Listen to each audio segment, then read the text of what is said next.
Welcome sa Durs 2.0. Fresh at nagbabagang happenings ba ang hanap mo? Mga padabarkads man yan o mga trending topics? Pwes, sagutin natin yan. Kaya naman isubscribe nyo na ang ating channel para sa mga nagbabagang balita everyday. So ayun, welcome back again sa ating YouTube channel mga Kadabarkads, and for today's video, ang pag-uusapan natin ay tungkol sa mga importanteng kaganapan sa loob at sa labas ng Itbulaga. First topic, pag-usapan natin itong binahaging picture po ni Ma'am Pauline Luna Soto sa kanyang Instagram story, na kung saan ay bagong hairdo nga po itong si Ma'am Pauline Luna Soto. Nag-haircut siya at the same time ay nagbabago po ng color ng hair. Naging color black, super color black siya, tapos makintab yung pagka-black niya. And bumagay talaga ito kay Ma'am Pauline Luna Soto, and naging mukhang mas younger pa siya sa kanyang age. Samantalang si Tali naman ay nagpa-haircut din. Sabi nga dito, Tali, this is her first salon experience. No more mama salon. This little girl is growing up so fast. And tinag niya po dito yung salon na kung saan ito na po yung hairstylist ng mga Soto, lalo na po ni Bossing Vic. Ito ang Tony and Guy PH Sinceriosa. So, new look na po ang mag-mommy na si Ma'am Pauline and si Baby Tali. Next topic naman, pag-usapan po natin itong pinost ni Mr. Ryan Agoncillo na painting mula po ito kay Boss Joey De Leon. Ang painting na to ay iba't ibang uri po ng prutas. Juicy fruit. Sabi nga dito ni Ryan Agoncillo, look Bob from the henyo master himself. So, ang ganda, diba mga Kadabarkads? Napakamakulay, tapos buhay na buhay po yung pinta. And sa likod po ng painting na yan, ito po ang makikita ninyo.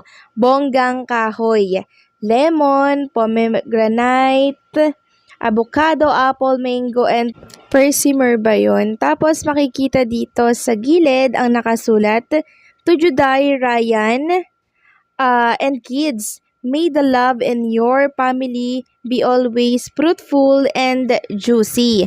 Then makikita at mababasa niyo po sa comment section ng post ni Ryan na nag-comment po si Judy Ann Santos. Sabi niya, what a priceless gift. Thank you, Master. Super. Then nag-comment din po itong dating host ng noontime show na Ed Showtime, si Kuya Kim Atienza. Napahanga din po siya. Sabi niya, wow. Tapos sabi po ni Ryan Agoncillo, mismo bro. Sobrang nakakatuwa yung painting ni Boss Joey De Leon, no? Priceless ika nga po nila. Walang katumbas na halaga ito.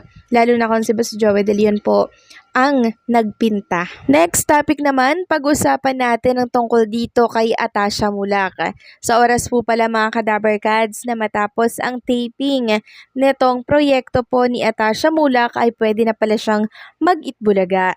So hopefully matapos agad ito.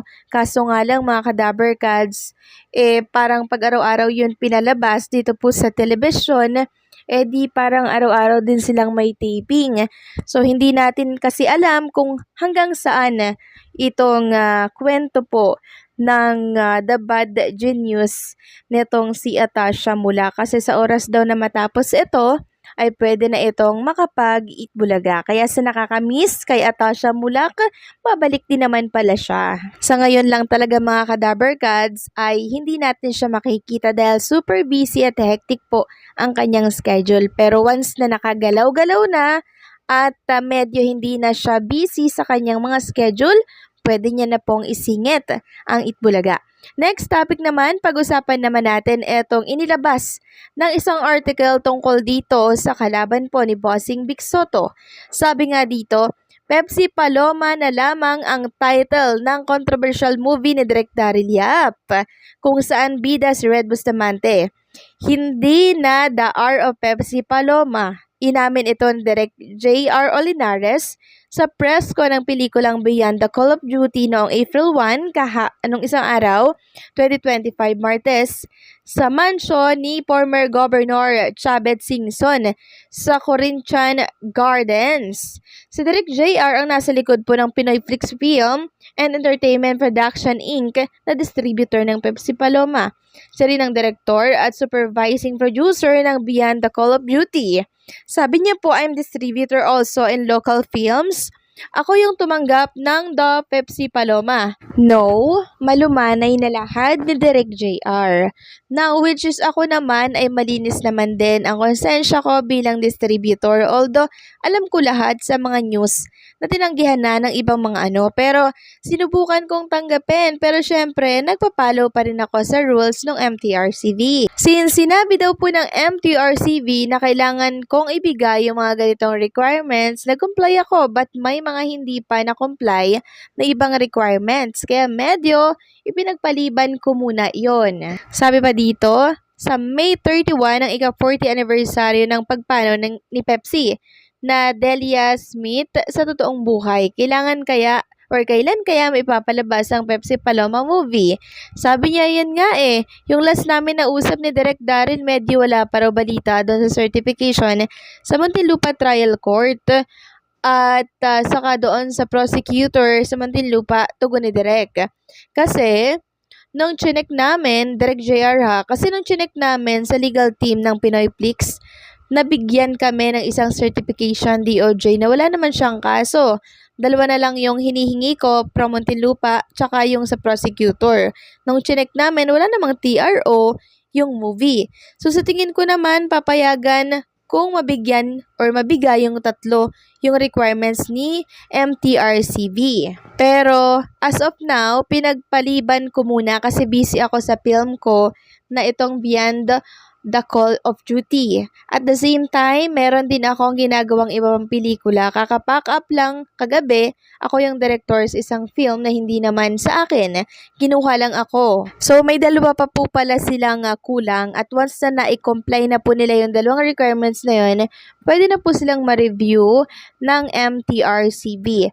Pero yun nga lang, meron pa silang kakaharapin kung ito ba ipapayagan sa sinihan or hindi. And alam nyo mga ka-Dappercats, may panibago pong pinagkakabalahan itong si Direk Daryl Yap, panibagong project na naman. And mukhang sinukuan na po nila itong The R of Pepsi Paloma. Maging nitong distributor meron na din po siyang inaasikasong ibang project. So, sinukuan or inatrasan na kaya nila itong paglalakad po ng mga requirements kasi parang hindi na po nila inaasikaso Kasi biruin nyo mga ka-Dappercats, dalawang requirements pa po yan at medyo matagal-tagal pa nila yung makukuha. 'Di ba? So, pagka ganyan, di nagpo-focus na muna sila sa ibang mga project. Pinagpapaliban muna nila itong The R of Pepsi Paloma kasi wala nga pong kasiguraduhan kung kailan nila makukuha yung requirements na yun at kung kailan ito ma-review.